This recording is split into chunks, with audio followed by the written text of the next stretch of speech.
Right, so I've got one aggravated assault. The first one that was inside an apartment building. This is in the 1800 block of East 3rd Street. This was early this morning, about 4:30, a little bit before 4:30. We had, there was a fire alarm that went off. There was a few people that, well, they saw a person or knew a person had pulled the fire alarm. So they knew there was no fire. And when the officers got there, they said there was a guy inside the building that had a knife. And so we had a couple officers. They were checking the floors, the first 2 floors. They didn't find anything.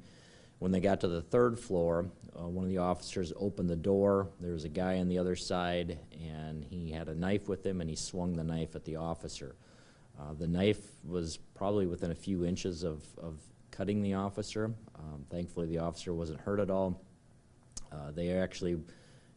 The officer shut the door then, and I guess the guy's arm was past it after he had swung it. So when he shut the door, the arm got caught between the door and the door frame.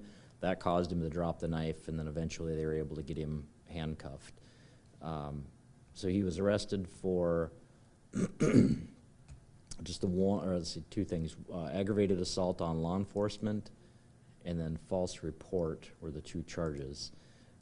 The officers noted, we didn't find any drugs or anything, but they noted some of his behaviors seemed to indicate that he may have been under the influence of something, but no charges from that.